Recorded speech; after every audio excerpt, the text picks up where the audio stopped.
Oh. Sarvadharmastapakatvam sarvadharmaswarupakaha acharyanam mahacharyo Ramakrishna te namaha. O establisher of all the faiths, embodiment of all the religions, the greatest teacher among all the teachers, O Sri Ramakrishna, my salutations to you. Namaste, pranam. Sri Ramakrishna teaching us about the two schools of thought, the school of Vedanta and the school of Puranas. While the school of Vedanta, which is knowledge oriented, which is based on the jnana, it tells us, it teaches us that Brahma Satya Jagat Mithya, only Brahman, the Satchidananda Brahman is the ultimate reality. This entire creation, whatever is there in the creation, is all an illusion. It is just a dream. We don't have any existence. We don't have any real existence. It is an illusory existence. We feel we are. That is what the Vedantists, they say, that only Brahman is the ultimate reality. Everything else is just a dream-like, just unreal. But the school of Bhakti, the school of devotion, the school of Puranas, they say, no, this creation is as real as my God, because my God has created it. My God is manifesting in the creation. My God is manifesting in each and every being. And my God is manifesting in all the 24 cosmic principles that has created this creation. This creation is the creation of 24 cosmic principles. What are these 24 cosmic principles? 24 cosmic principles consisting of the Panchamahabhutas, the air, fire, water, ether, space. That is what all the beings are composed of. The 5 Panchamahabhutas, the basic elements, the primal elements. Then we have got the 5 senses, we have got the sense objects, we have got the perceptory organs, we have got the organs for function, the jnanendriyas and the karmendriyas, and we have got the 3 gunas, the sattva, rajas, tamas. All these, they comprise the 24 cosmic principles, and these 24 cosmic principles, they are pervading this entire creation.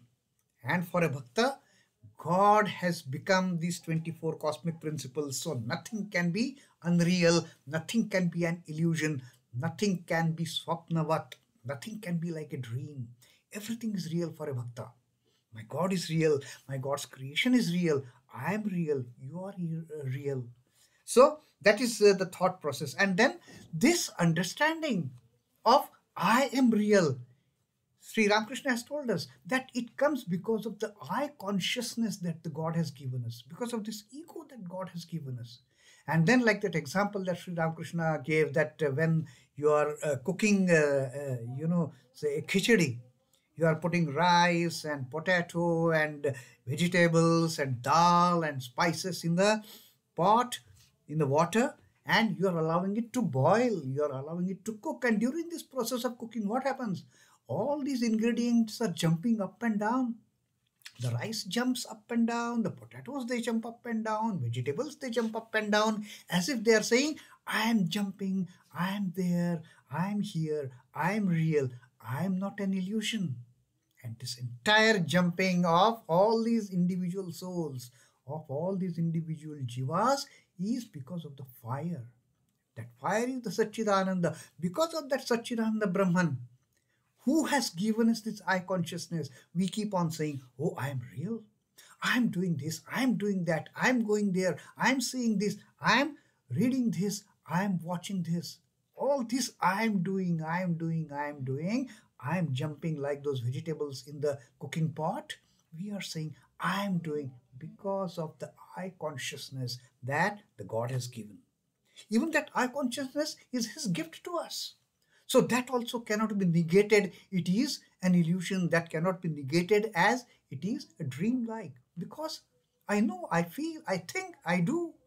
So all this I consciousness which the God has given, even that is real according to the school of devotion, according to the school of Puranas, according to the Bhaktas. And then now Sri Ramakrishna elaborates further on this path of devotion. Sri Ramakrishna says, Hence, the Bhakti scriptures describe this very world as mansion of mirth. They don't call this as the mansion of illusion. They don't call this as a mansion of Maya. They call it as a mansion of mirth. It is a mansion of joy. It is a mansion of happiness. It is a mansion of pleasantries. That is this world. That is this creation. Mansion of mirth. Now he gives an example of one devotee, great devotee, Ramprasad. Ramprasad, like Shankaracharya, Adi Shankaracharya, he used to tread both the paths of the Vedantic as well as the path of devotional attitude. Vedantic attitude as well as devotional attitude. When he used to be in the Vedantic mood, he used to negate the world. He used to negate the Bhakti path absolutely. And then in one of his songs, Sri Ramprasad, he sang in one of his songs, this very world is a mansion of illusion.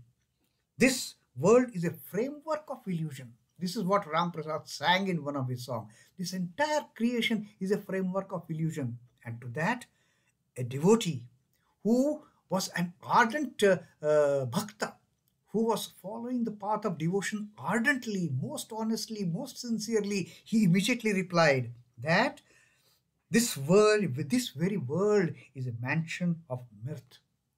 How can you say it is a framework of illusion? This world is a mansion of mirth. It is a mansion of joy. It is a mansion of pleasantries. Sing the name of the Lord. That is the truth. That is not unreal.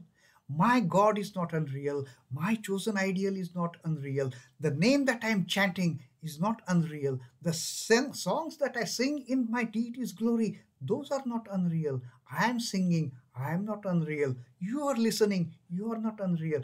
This mansion, this world is a mansion of mirth, according to the devotees. So the Vedantists, they call it as a framework of illusion. But for bhaktas, it is a house of joy. It is a house of pleasantries. It is a house of happiness. So, and then Sri Ramakrishna says, he quotes one quote. He says, as the saying goes, the devotee of Kali, free while living, is full of eternal bliss. The devotee of Kali, he never gets entangled in any of these worldly attachments, in any of these worldly bindings. That is what the devotee of Kali is.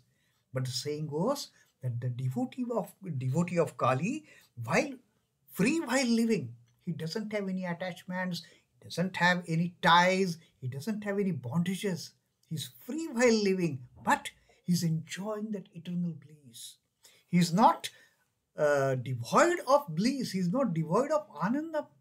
He's in that blissful state. He's in that mood of happiness. He's in that mood of eternal joy, eternal pleasure. That is what the devotee of Kali is. He's never without bliss. And therefore the devotees, they say that this world is a mirth of, is a mansion of mirth. This world is a mansion of joy. Enjoy it.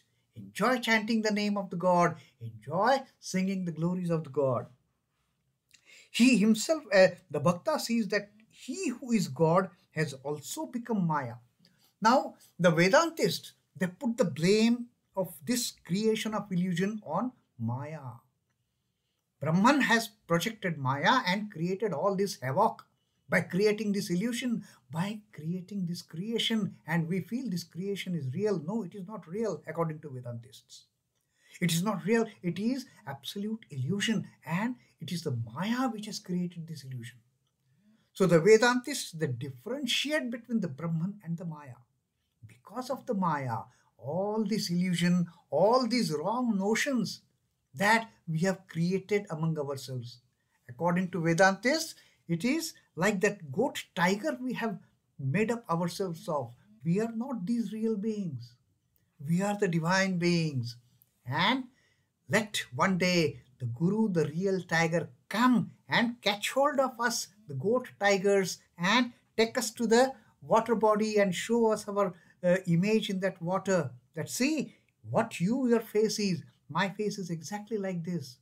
You are not real. The goat is not real. You are the real tiger. So that is what the Vedantists say. But the Bhaktas, they say that even Maya is created by God. Even God is Maya, nothing else. The Maya we see around, what Vedantists give an explanation of this illusion as created by Maya. This Maya is also creation of God. That the universe, he himself has become the universe and all the living beings. It is not that Maya is devoid of my chosen ideal. It is my God who has become this Maya, who has created Maya. Very much a part and parcel of that divinity the Maya is. Maya is also real as far as the devotee is concerned. He himself has become the universe and all its beings. The bhakta sees God, Maya, universe, the living beings as one. Now, bhakta, yes, accepts the diversity, but then for bhakta, this diversity is manifested by one unity, and that one unity is the God of the bhakta. God is bhakta is everywhere. God is God, the God of the bhakta is in all these beings. The human beings, the beings of the animal class, the beings of the plant kingdom, animal kingdom, the moving, the non-moving, the living, the non-living, everything is nothing but the manifestation of God. And that is the ultimate knowledge of the bhakta. It is the God who has become everything. The God has become this universe. The God has become all its living beings. The bhakta sees God, Maya, universe and living beings as one. And then some devotees see everything as Ram. Now that single-pointed devotion Sri Ramakrishna had taught us. The gopis, they know only Krishna of Vrindavan. Yashoda knows only the Gopal, the child Krishna of hers. And the Uddhava, he sees only Krishna as the great God, the enlightener. That is what each and every beings, individuals, they see as their single-minded devotion of that God. So some bhaktas, they feel Rama has become everything. Those who have the single-pointed devotion to Ram, like Hanuman. For Hanuman, Ram is pervading everything. Ram has manifested is manifesting in this entire creation. There is nothing in this creation but my Ram. That is what Hanuman says.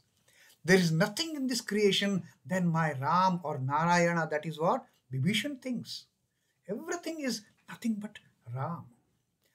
Gopis feel everything is nothing but Krishna. Everything, this entire universe, this entire creation is filled with Krishna consciousness. So this is what the school of devotion, the followers of the school of devotion, the bhaktas, they again pinpoint their chosen ideal to be the part and parcel of this entire creation.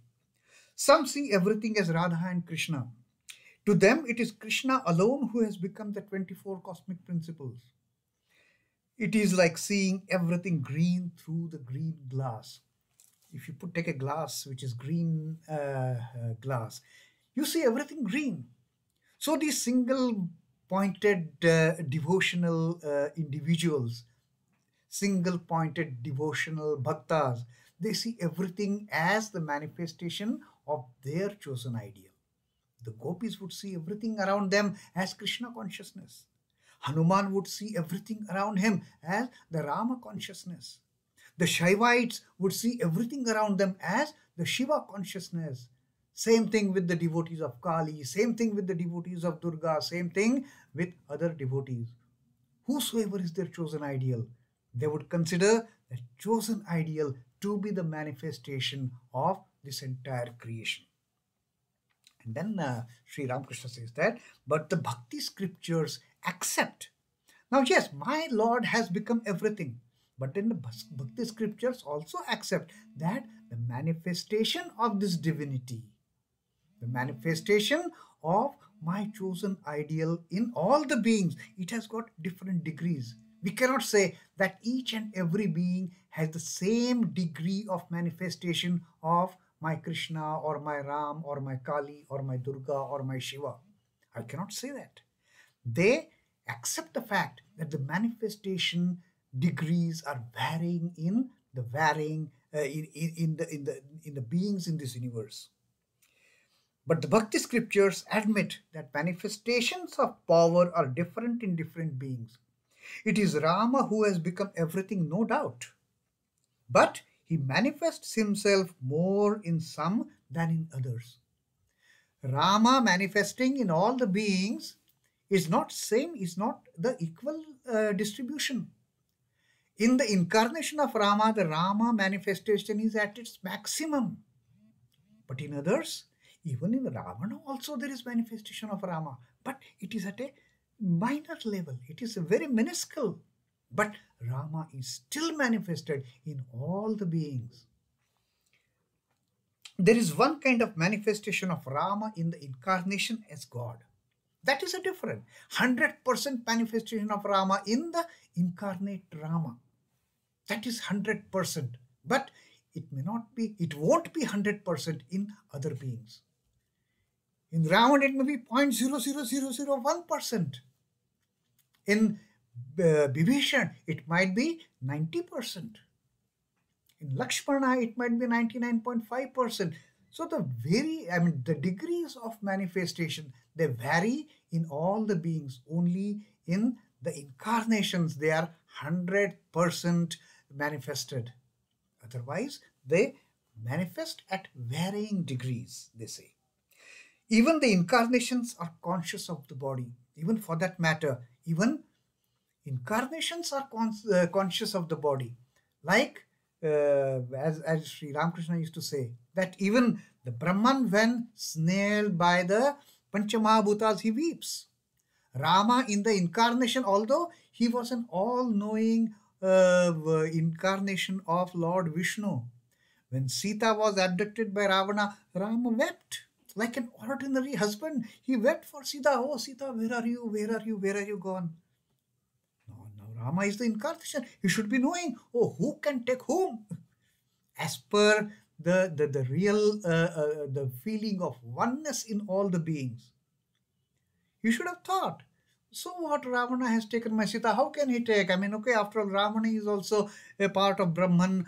Sita is also a part of Brahman. I am also a part of Brahman. So what? But no, the moment incarnations take a human body, the embodiment, they carry all those human weaknesses also with them. So Rama wept for Sita. Rama wept for Sita. But the incarnation of God puts a bandage over his eyes by his own will. Now that Rama crying for Sita was kind of an illusion created. It was like Rama putting a bandage of a cloth in front of his eyes and saying, oh, I can't see anything. Now, but the incarnation of God puts a bandage over his eyes by his own will, like children playing blind man's bluff. When children are playing that game of blind man's bluff, that hide and seek, they will put a cloth and they will pretend as if they are not able to see anything. So like that, Sri Ramakrishna says that the incarnations, they put that the blinding cloth in front of their eyes and they start behaving like an ordinary human being. The children stop playing when their mother calls them. The moment their mother calls, oh come Ram, oh come my child, lunch is ready, immediately they will untie that blindfold and they will run to house as if they were not blind at all. That blindfold they have created only for playing. The moment mother calls, that blindfold is gone and their blindness is gone and their game of blind man's bluff is gone. Like that, the incarnations, they also put this the blind cloth in front of their eyes and they start behaving like ordinary men. It is quite different, however, with the ordinary man. The cloth his eyes are bandaged with is fastened to his back with screws as it were. But for the ordinary men, this cloth which is binding their eyes, which is binding their sight, is as if it is so tightly bound, they cannot untie it. as if it is bound with screws tightened, that they are totally blind to whatever is happening to them. They are totally blind to their surroundings. They are totally blind to their enlightenment. That is the condition of the ordinary men. But the incarnations, that they put that cloth of their own will, and whenever they feel, they can remove that cloth and they just start seeing in their own true enlightened manner. Now again Sri Ramakrishna further elaborates that this cloth which we are using as a blindfold, these are fastened with the screws as it were, and the eight fetters, they are the screws which are tightening this blindfold on our eyes. Which are those eight fetters? Shame, hatred, fear, caste, lineage, good conduct, grief, and secretiveness. These are the eight fetters, and they cannot be unfastened without the help of Guru. Now all these eight fetters, the eight blocks, the eight blockages, the eight hindrances on our path of enlightenment, each one of them, shame, hatred, so long as we have any of these eight fetters, we cannot progress on the path of illumination, on the path of enlightenment. Shame, hatred, fear, caste, lineage. We are filled with shame at times.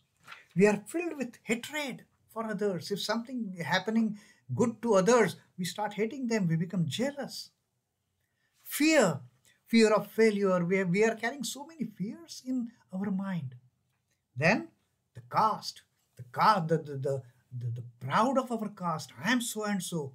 These are all the fetters, Sri Ramakrishna says. Caste, lineage, good conduct. If I am doing something good, I get my ego gets inflated if I've done something good, and I get carried away by that good conduct of mine, and I forget everything about others.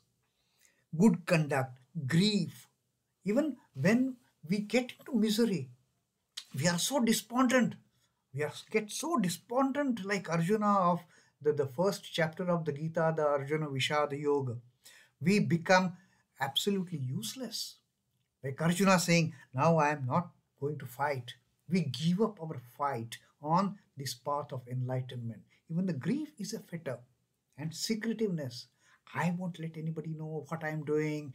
I won't let anybody know how to progress on this path. I will do it myself quietly without anyone's knowledge. Whatever knowledge I have gained, I won't share it with anybody. That's secretiveness. So Sri Ramakrishna says all these eight fetters, they are the blindfold. They are the screws which are tightening our blindfold towards enlightenment. And to unscrew it, we need the grace of a guru. These are the eight fetters, and they cannot be unfastened without the help of a competent guru, without the help of a true guru. So ultimately, all of us, we will need a guru to get rid of this blindfold which we have created for us, and we are preventing ourselves from that path of enlightenment, from knowing that it is the God which has pervaded this entire creation, which is manifested in this entire creation. Although the degree of manifestation will be varying, that also we have to accept.